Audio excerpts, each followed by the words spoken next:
Assalamualaikum, selamat pagi Bu Ida. Ya, selamat pagi juga Ibu Hen. Baik, sebelumnya terima kasih karena Ibu Ida sudah bersedia untuk disupervisi pembelajaran pada hari ini. Jadi sebelum supervisi kita akan melaksanakan observasi. Sebelumnya saya mau bertanya, nanti sebentar ini kita akan observasi di kelas ini. Iya, kelas saya di supervisi di kelas 7. Di kelas 7B. Iya, Ibu kira-kira dari kegiatan praobservasi ini tujuannya itu? Ya, tujuan saya membangkitkan semangat anak untuk belajar, yang dimana yang dilihat itu keaktifan belajar dan keseriusan dalam ingin mengetahui dan belajar bersama dalam belajar. Jadi nanti saat supervisi bagian mana yang Ibu inginkan agar bisa saya ambil? Iya, keaktifan siswa. Karena rata-rata siswa itu malas bergerak dan malas bertanya dan sebagainya, malas berapresiasi dalam belajar. Tapi semoga kali ini dengan menggunakan metode yang berbeda, semoga mereka semua terlibat dalam keaktifan belajar. Iya, Ibu kira-kira strategi apa yang akan Ibu lakukan nanti pada saat pembelajaran untuk mengaktifkan siswa tadi? Ya, strategi yang ingin saya lakukan, saya pastikan dulu siswanya mau belajar atau tidak. Itu dulu. Ketika mereka siap mau belajar, maka saya sebagai guru dan mereka sebagai murid kita akan gali sama-sama dulu. Kalau ingin belajar berarti ya saya mau lihat strategi ini dan ini semua praktikasi siswa dalam belajar. Mungkin ada metode yang mau digunakan? Ya, metode yang nanti saya gunakan metode yang ingin saya coba dulu ini metode kooperatif. Jadi hari ini Ibu akan belajar dengan metode kooperatif learning. Kira-kira harapan apa dari supervisi ini? Ya, harapan saya semoga dengan metode yang saya gunakan ini pada siswa kelas 7B dapat bisa bermanfaat bagi siswa dan juga saya dan guru juga akan lebih berusaha untuk kemajuan pendidikan. Karena kita diulang yang sebenarnya di mana tuh anak-anak tuh semua ingin belajarnya tinggi. Hanya minta sebagai guru kita metode apa yang sesuaikan dengan kemampuan siswa. Baik, Ibu. Sukses ya untuk nanti kegiatan pembelajarannya. Semoga nanti dapat berjalan dengan baik dan ini juga menjadi ajang untuk saya juga untuk belajar. Terima kasih Bu. Kita langsung ke kelas. Ya, sama-sama.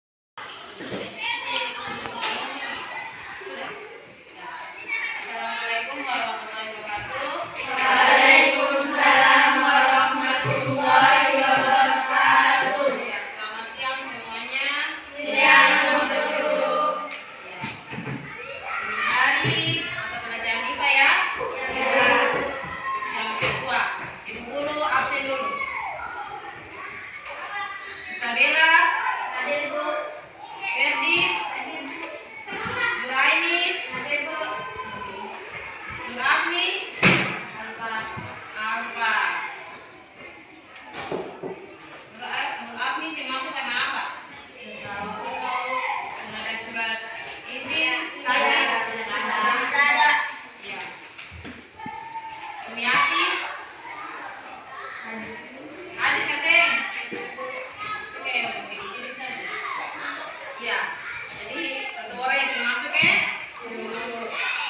Ya, pembelajaran hari ini Ibu Guru akan bagi kalian dalam tiga kelompok. Terima kasih sudah sesuai kelompok. Ini Ibu Guru akan bagi buku buat kalian. Buka di materi alat laboratorium. Buka di materi alat laboratorium. Siapkan buku dan pena. Ibu Guru kasih waktu buat kalian membaca selama 15 menit. Di halaman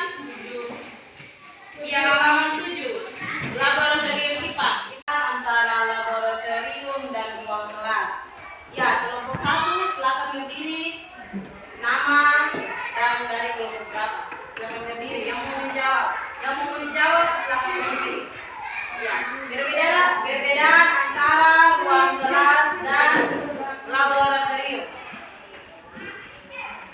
Ya, kelompok 1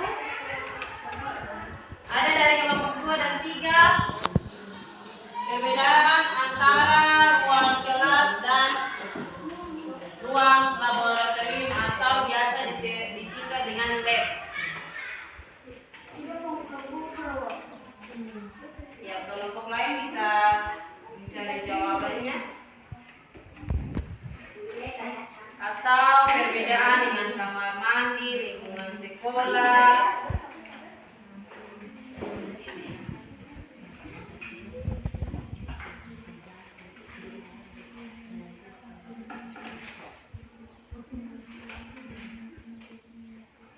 Atau mungkin dari kelompok lain, perbedaan antara rumah dan ruangan lab, ruangan sekolah, menurut kalian perbedaannya di mana?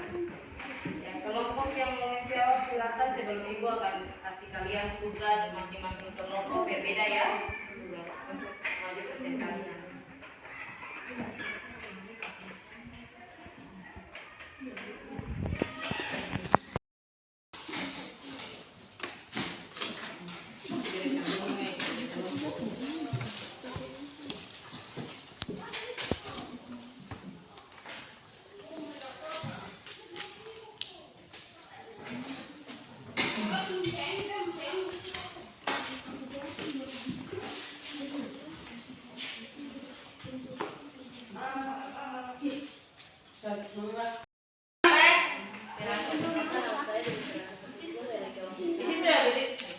Yang masih depan nih.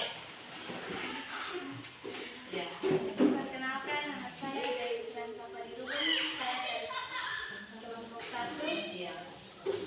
Di sini saya akan menjelaskan perbedaan antara ruang lab dan ruang kelas. Iya.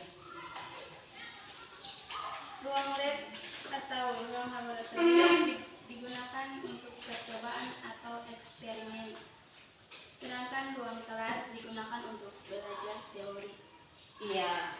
Oke, tepuk tangan untuk Dewi Rosan. Terima kasih buat Dewi perwakilan dari kelompok 1. Tadi jawabannya sangat baik.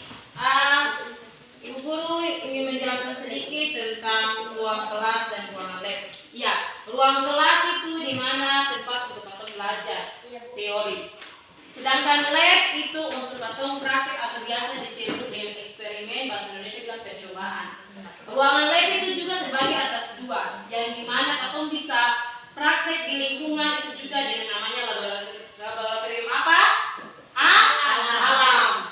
Kalau di dalam ruangan namanya laboratorium, di luar juga bisa disebut dengan laboratorium ditambah dengan alam. Yang dimana kita belajar praktik atau eksperimen di alam. Contohnya bisa di laut, di gunung, tapi sayangnya di sini tidak ada gunung, yang lain itu hutan, di hutan. Jadi bisa di laut dan di hutan. Itu laboratorium alam. Kalau di dalam ruangan yang ada alat-alat kimianya itu lab IPA, atau biasa disebut lab MIPA. Ya, jadi perbedaannya jelas ya. Jadi dong semua bisa bedakan, ketemu punya dapur beda dengan ketemu lab, ketemu kelas beda dengan ketemu punya dapur, WC juga beda dengan ruang kelas dan sebagainya. Bisa bedakan ya? Bisa. Ya, di sini Ibu Guru mau kasih tugas buat masing-masing kelompok. Kelompok 1 tugasnya mengidentifikasi alat laboratorium yang ada di halaman 8. Boleh sebut nama-nama alatnya dan presentasi.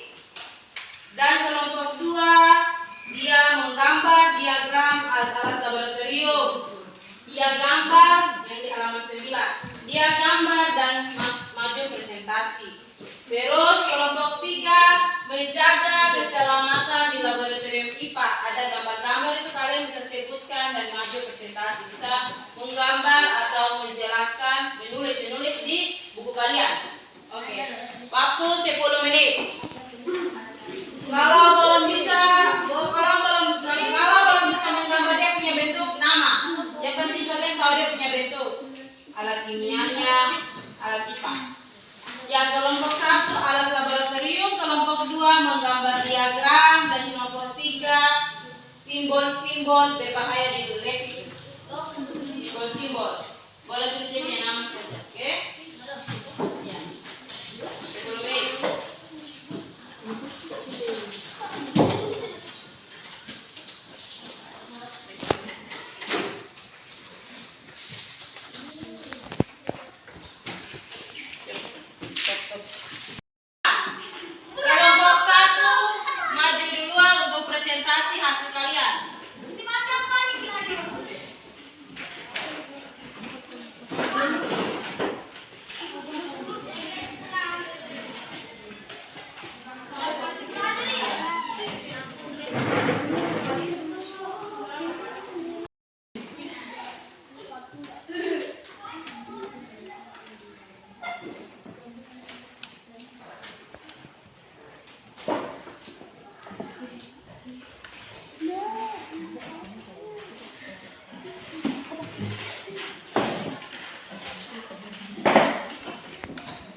yang akan mempresentasikan tentang laboratorium IPA dan fisinya.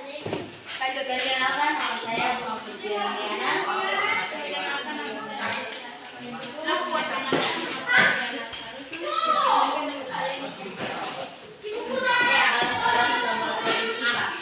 Kelas suku dan satuan memiliki fungsi yang sama untuk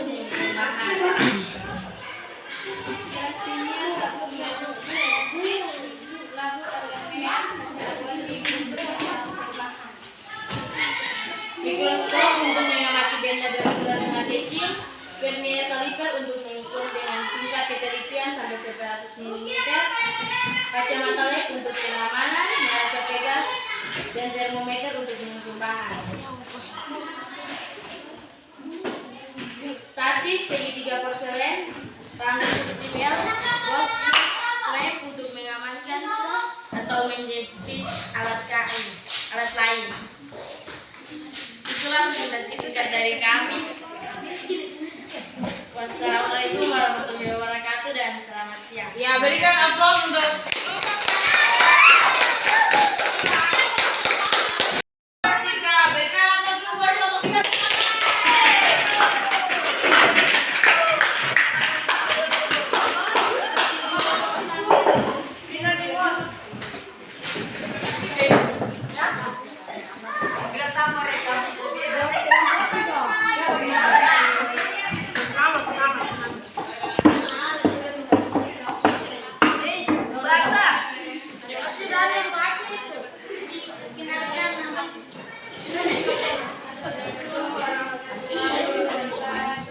Waalaikumsalam.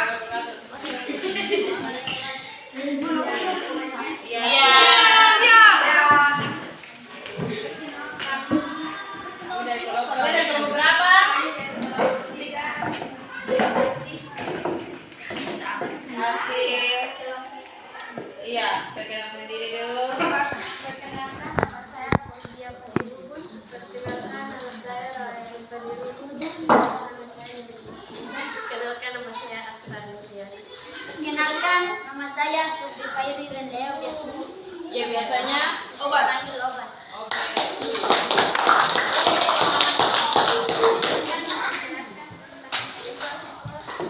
Berbahaya di laboratorium IPA. Iya. Sungguh berbahaya di lab IPA. Silakan. Mudah terbakar, mudah Radiasi berbahaya bagi lingkungan, mudah meledak, yaitu fermentasi, korosif, berbahaya. Ya, simbol-simbol berbahaya di laboratorium itu ada berapa? Iya, ada 8. Ya, terima kasih ya buat kelompok 3. Assalamualaikum.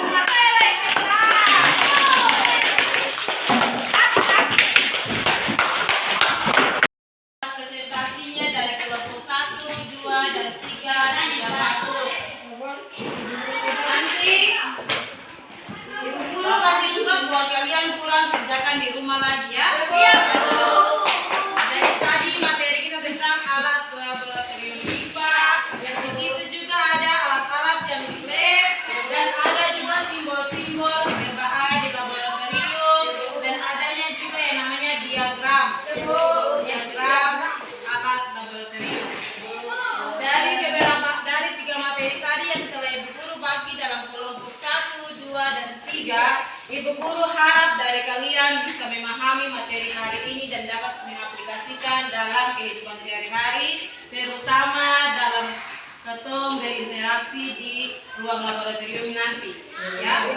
Jadi dari masing-masing kelompok, anak-anak di sini sudah tahu itu yang namanya simbol-simbol berbahaya itu yang mana, diagram alat-alat laboratorium itu seperti apa, dan yang paling utama dan penting kalian tahu alat-alat yang ada di laboratorium dan sudah dapat membedakan yang mana itu laboratorium, mana itu ruang kelas sesuai fungsi masing-masing, ya. Ya. Terima kasih buat kalian semua. Mari kita berikan aplaus untuk kita semua ada kali. Lihat Malik bersemangat padahal dia nih pemalas. Ya, seperti saja ya. Terima kasih banyak untuk semua sudah mau belajar lebih baik, mau kemana belum keluar. Ya, sekian dan terima kasih. Assalamualaikum warahmatullahi wabarakatuh.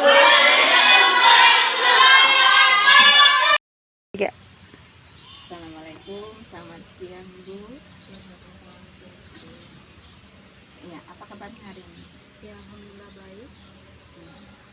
Sebelumnya saya menyampaikan terima kasih karena Ibu sudah meluangkan waktu untuk kita melaksanakan coaching pasca observasi ujian hari ini setelah tanggal 15 kemarin. Bagaimana perasaan Ibu setelah selesai? Dirasa saya lega tanggung jawab bersama-sama. Dari proses pembelajaran kemarin saat supervisi, kira-kira refleksi apa yang Ibu dapatkan saat pembelajaran kemarin?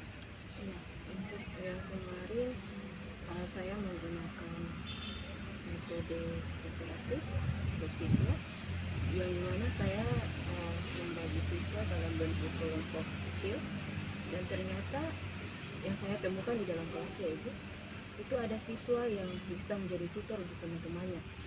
Mereka tuh sangat antusias karena menggunakan bahasa mereka sendiri. Ya, jadi lebih aktif mereka di dalam kelas. Iya, Ibu. Kemarin saya catat juga dari 18 siswa yang ada di kelas itu, kurang lebih ada sekitar 15 atau 16 itu sudah mulai terlihat berinisiatif untuk berani berbicara pertama. Iya. Dari metode yang Ibu gunakan itu kira-kira apa manfaat yang Ibu rasakan? Metode pembelajaran yang Ibu gunakan kemarin? Iya. Metode yang saya gunakan kemarin itu kan saya gunakan di kelas 7B ya Ibu. Yang saya rasakan itu awalnya tuh anak-anak itu malas, mengantuk dalam kelas. Selalu kalau masuk dalam kelas mereka tidur. Tapi pas saya menggunakan metode itu, mereka lebih aktif. Yang awalnya ngantuk tidak tidur lagi dalam kelas, malah saling ini antara teman untuk lebih aktif lagi dalam belajar. Iya, iya memang saya juga melihat kemarin kalau metode kooperatif learning ini sangat membantu karena bisa terlihat bahwa anak-anak itu lebih aktif dalam pembelajaran. Ya, kira-kira setelah ini rencana tindak lanjut apa yang ingin Ibu lakukan dalam proses pembelajaran? Ya, rencana saya sih saya mau mencoba metode ini dengan materi yang berbeda juga di kelas saya 7A. Semoga metode yang saya lakukan di 7B ini bisa saya terapkan di 7A dan hasilnya juga bisa membangun siswa untuk aktifkan siswa di dalam kelas. Semoga berhasil. Iya, semoga sukses. Ibu, kira-kira pembelajaran apa yang Ibu dapatkan selama proses kita bersama? Ya, yang saya dapatkan itu ternyata ya Ibu, kalau kita mau, ini saya berbicara sebagai seorang guru, kalau kita mau siswa itu dia aktif di dalam kelas, kita sebagai guru juga harus aktif. Jangan kita menuntut siswanya aktif, padahal gurunya tidak aktif gitu. Jadi saya rasa metode juga salah satunya yang kita gunakan. Ketika siswa memang tidak cocok dengan metode itu, maka kita harus gunakan metode yang lain sehingga mereka lebih aktif dalam belajar mengajar di dalam kelas itu. Iya, saya setuju dengan Ibu katakan bahwa sebagai seorang guru ketika kita menuntut siswa untuk harus aktif, maka gurunya itu harus lebih aktif lagi, terutama dalam menggunakan metode yang bervariasi. Ya, terima kasih Ibu, karena dari pelaksanaan supervisi dan coaching ini bukan saja Ibu saja yang belajar, tapi saya juga belajar banyak hal dari proses kita selama supervisi ini. Terima kasih karena Ibu sudah bersedia untuk disupervisi, dan semoga rencana tindak lanjutnya dapat berjalan dengan baik. Sama-sama Ibu. Sudah selesai. Dilakukan ya, dan observasi setelah melalui pra-observasi, kemudian pengamatan observasi kelas ya, sudah dengan refleksinya juga. Semua kemarin yang udah ngajar di kelas ya, menggunakan metode kooperatif. Dari kelebihan tadi saya sudah mendengarkan tadi kelebihan. Kalau kekurangan sih ada rasa kekurangan, tidak ada hal-hal yang perlu diperbaiki dalam pembelajaran. Iya. Kalau mau diperbaiki kan ada siswa ini kan berbeda kan. Jadi metode yang saya belajar kemarin juga tidak beberapa siswa ya. Kita ada yang belum terlalu paham. Jadi metode ini nanti saya gunakan dulu di kelas 7A. Nanti saya lihat itu tolak ukurnya memang nanti sama atau beda. Kalau memang ketika beda juga sama, berarti tetap harusnya saya masih pakai metode itu. Tapi kalau memang hasilnya nanti beda di kelas lain, berarti coba gunakan metode lain lagi dulu. Berapa anak yang di kelas itu setelah menggunakan metode itu, anak-anak berapa yang aktif? Penyebabnya mungkin bisa diidentifikasi kenapa? Kalau yang satu siswa yang dia itu minat belajar itu kurang, game juara satu. Dia juara satu. Selalu kalau datang di sekolah tidur. Ditanya selalu teman-temannya jawab main game. Jadi kayaknya faktor pertama juga rata-rata anak